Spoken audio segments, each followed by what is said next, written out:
Alright, I am having a problem with my tomato plants with these little spots on some of my leaves. This plant, I guess, doesn't have it quite so bad. But this one over here is pretty bad. You can see, that's what it looks like. It's basically just these little yellow and brown spots. And I don't really see a lot of bugs on the plant. See, this one, it's bad. It's come all the way up to the top. That's not good. So this leads me to believe that this might be blight.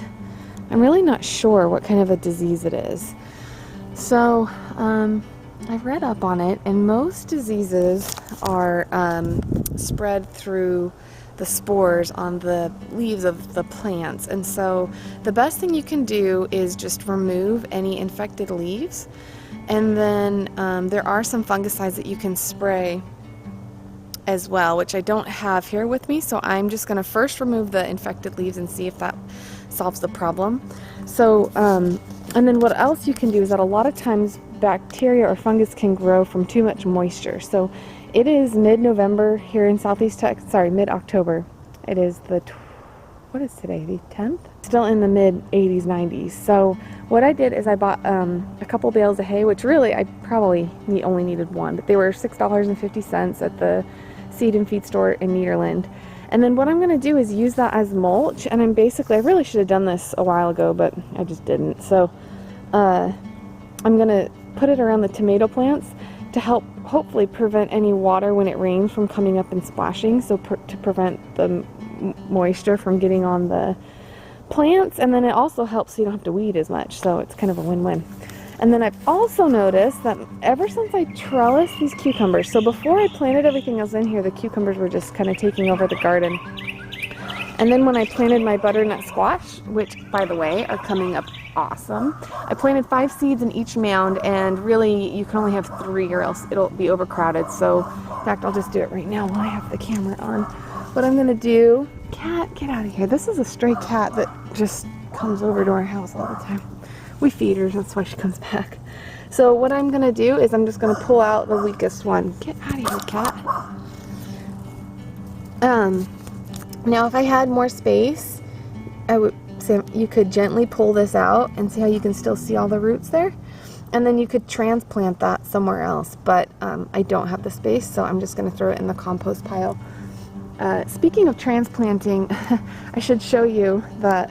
Remember the other day I did that video on transplanting beans? Well, all the bean plants that I transplanted died. So my transplanting,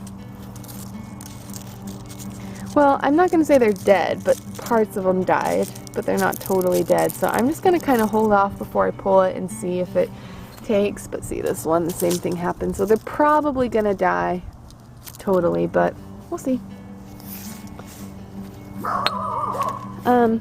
Anyway, so back to these cucumbers.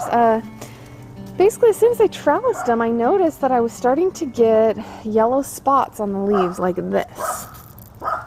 And some of the leaves on the very bottom are pretty bad. They look like this.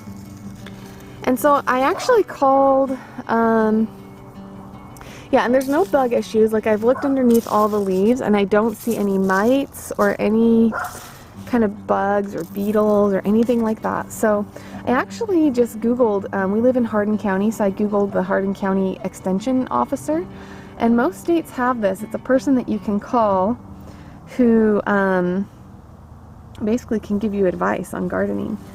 And what he suggested is that, one, I should space out my cucumbers a little bit, so they might just not be getting enough air. So I'm going to kind of pull these out from the trellis, and I'm just going to let them come across the yard here, and then when we mow, I'll just pull them back up and see if that kind of fixes it. And then I'm just going to take some clippers and remove some of the bad leaves. But anyways, so the reason I'm saying this is that I don't know, this maybe could be a disease that spread to the tomatoes, or the tomatoes came here, or they could be two totally separate things. But with my tomatoes, what I'm going to do is take my scissors, my shears, and I'm just going to cut off all the bad leaves and kind of just prune it really good. Hopefully to prevent any spread. This is the plant I'm really the most worried about. But I mean, if I look at the stalk, I don't see a lot of problems with the stalk. It's mostly on the leaves. The stalk, I think that's what it's called. I don't know if that's the right word, but anyways, dang it. See, okay, this is another sucker that I didn't get in time, but now it has flowers, so I don't want to pull it off. Darn. Anyways, alright, I'm going to set the camera up. Oh, see, here's what I was talking about. So here's a sucker. So I'm just going to go ahead and pinch this off, just like that. Alright, so I'm going to set up the camera and then I will show you how I'm going to prune these leaves.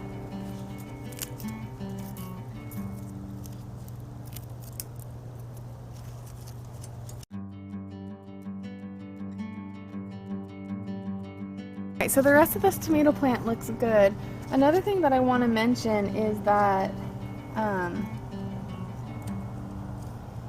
you really just don't want to put any of these bad leaves in your compost pile. You want to make sure you throw them in your trash can.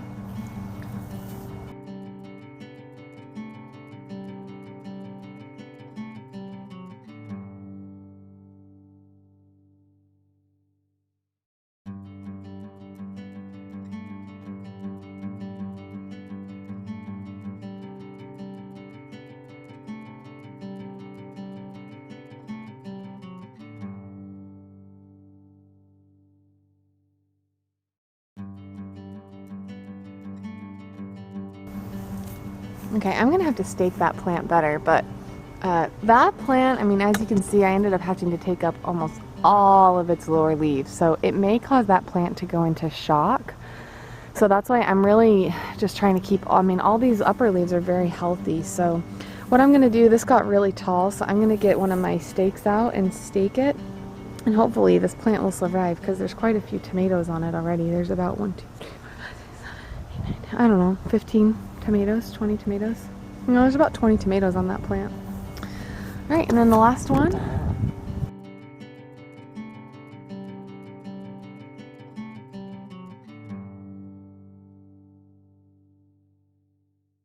So what I'm using here is called jute, J-U-T-E, and it's just a natural fiber that you can use to help stake things. You don't want to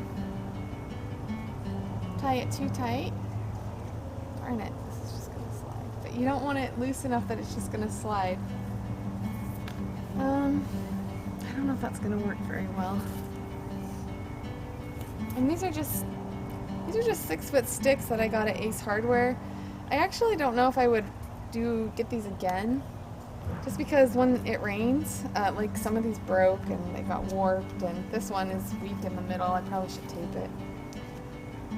And then just whenever you're staking your plants, be super gentle, because one time I was staking these and I broke a whole branch off with, like, you know, 10 small tomatoes on it, and I just felt terrible. So now you can see whenever I stake my plants, I'm just like extremely gentle with them.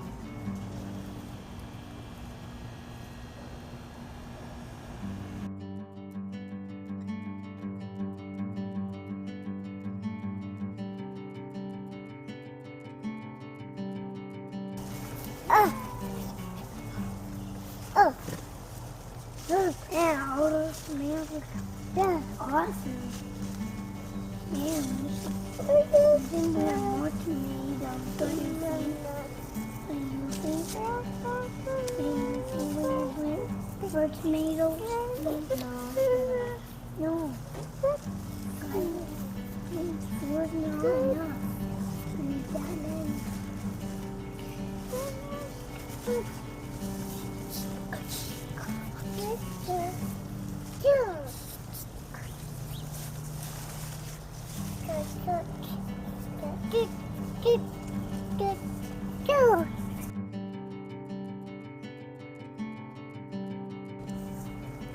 Holy cow, that was a mess. Okay, so what I did is I took my trellis down, and I don't know, I may have to end up pulling this cucumber plant. I'm just going to watch it really, really closely.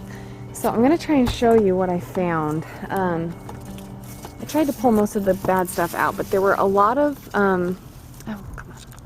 there were a lot of vines that looked like this, where basically they were just dead and like really just gross. And then when I lifted all of this up, where there wasn't a lot of air down here, some of the leaves had started to grow mold on them. In fact, like this piece right here. In fact, I probably should be wearing gloves. Can you see that? So I don't know if the whole plant is infected. I mean, I do think it is kind of strange that there's no fruit being produced on this plant yet. So what I did is I basically just pulled everything out. I'm going to let it get some air, and I'm just going to watch it. I may take a picture of it and send it to and bring it to my nursery and kind of see if there's anything I should be putting on it. But I'm going to go wash my hands really, really well before I touch anything else in the garden.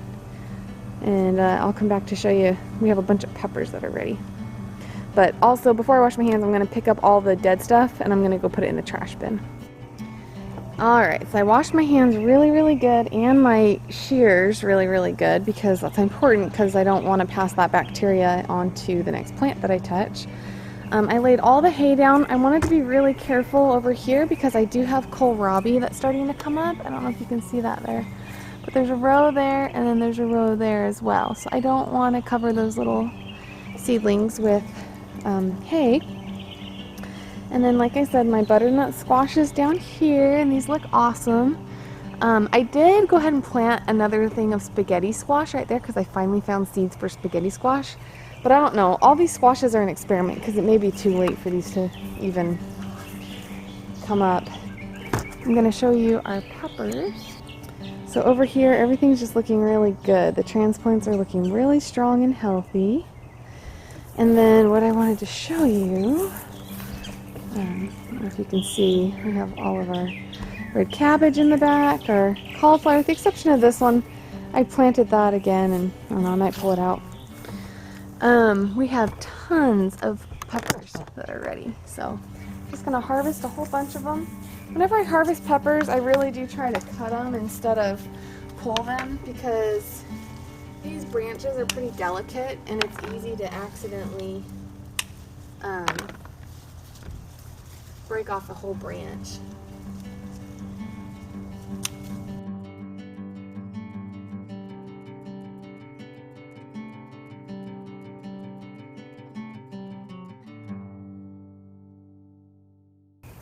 Alright, so I don't know if you can see that, but there you go. There's a whole bunch of delicious sweet red peppers. And oh, let's take a look over here. All my little baby carrots are starting to come up, which is exciting. When things are starting to come up after I planted them, I don't weed. Because most of the time, half the time, I can't tell the difference between a weed and the plant. So I wait until they're a little bit bigger before I start to weed. Here are all my radishes over here. And I did thin these out to about every inch a while ago, because when I put them in, I just kind of sprinkled the seeds like this, and they were really thick. So hopefully in about another week and a half, we should have a bunch of radishes to eat. This is our romaine lettuce. You can start to pick this now if you want. All you do, can you see that there, is you just pinch off the leaves and you can make a little baby green salad. Actually, I think I might do that for dinner tonight. Alright, thanks for tuning in. If you like this video, make sure to subscribe.